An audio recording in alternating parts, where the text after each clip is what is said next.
Against the backdrop of Bitcoin rising again, inflows returning to ETFs, and certain altcoins slowly starting to show strength, an event is emerging that could sharply change the entire market picture. $150 billion, the U.S. Supreme Court, and Trump-era tariffs. At first glance, it looks like pure political noise. In reality, this is a story about the economy, the labor market, Fed rates, and whether we will finally see a real move in crypto. In this video, we'll break down what's actually happening, why the market is still holding up after heavy selling, and whether 2026 could become a true turning point.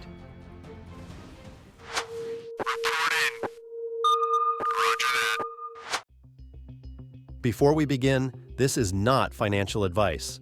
Everything I talk about reflects my personal view and assessment. Use it as an additional perspective, not a call to action. Bitcoin has gone through extremely heavy pressure. Almost everyone was selling. Large holders, long-term investors, ETFs, and market makers via options expirations.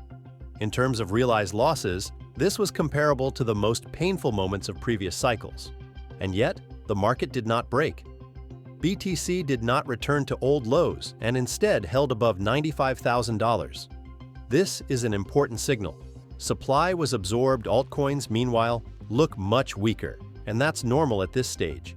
Most of them are either stuck in narrow ranges or showing sluggish, choppy moves without continuation.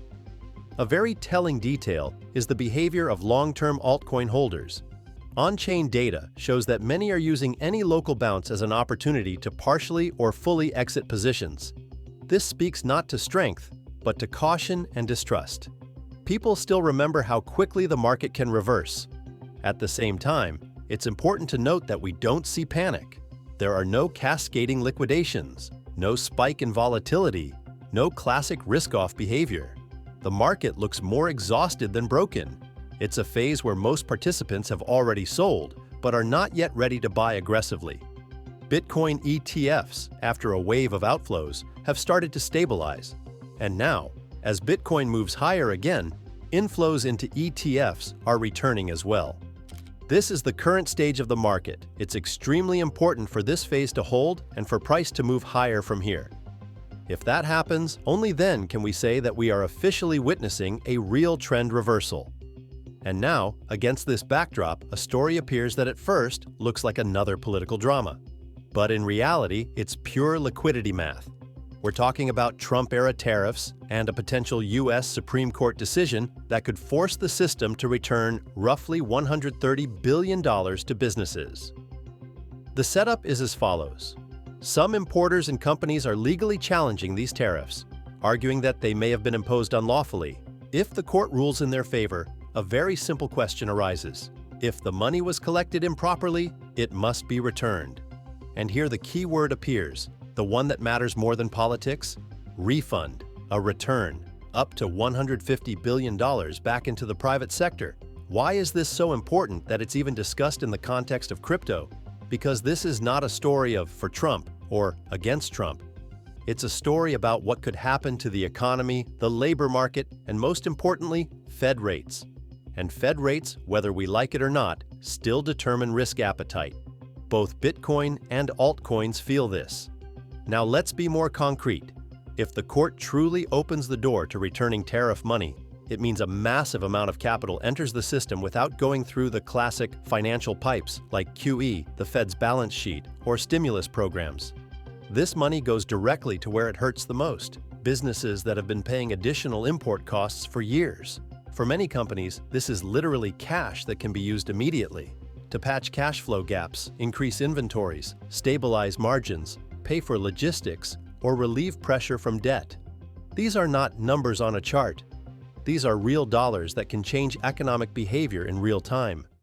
Another important point that adds tension to this story: even before a court decision, the market is starting to price things in ahead of time. There are already discussions that Wall Street may be making deals with importers, effectively buying the rights to future refunds. In other words, even if the court hasn't yet made a final ruling, the mechanics around the $150 billion are already starting to move. And that means money could begin to flow into the system not as one large lump sum, but through financial structures and a secondary market where someone gets cash now by discounting a future decision. This matters because it changes the timing. The economy could feel the effect much sooner than many expect. At the same time, there is another layer of risk. Officials may look for workaround mechanisms to minimize payouts or stretch them out over time.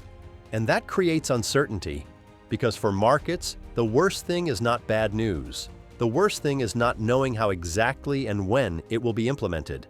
That's why I don't want to play the game of the court will decide X and tomorrow alts go times 2. The positive scenario is the following. If the refund triggers an economic impulse without overheating, meaning businesses get relief, but the labor market doesn't explode and inflation doesn't accelerate, then the Fed gains room for a more accommodative policy. And that is the ideal setup for crypto. Lower rates, easier liquidity, and risk back in fashion. And finally, the most valuable part.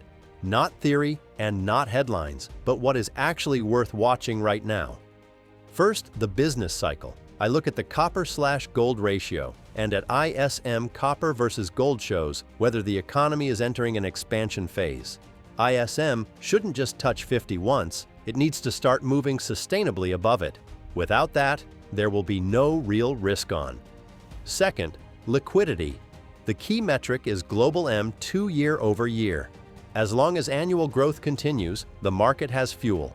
If it starts to roll over, any pump will remain short-lived. Third, stablecoins. What matters is not total market cap, but mints and burns. A series of mints means new money is coming in and preparing to buy. A series of burns means risk is being taken off. This is one of the fastest indicators of sentiment. Fourth, Bitcoin. I'm not interested in upside, but in its ability to hold levels after pressure. If BTC absorbs selling, ETF outflows, and options expirations, and then consolidates higher, it means supply has already been absorbed. And fifth, altcoins. They are weak right now, and that's normal. I'm not looking at the whole market, but at individual coins that are rising on real demand, not on a pump. That's what the beginning of rotation looks like. The conclusion is simple. When the business cycle, liquidity, and Bitcoin's behavior align into one picture, any news becomes a catalyst. Until then, it's just noise. This is exactly the mindset with which it makes sense to look toward 2026. Friends, thank you for watching. Like the video, subscribe to the channel, be sure to leave your comments, and remember that this is not financial advice, just my view of the market.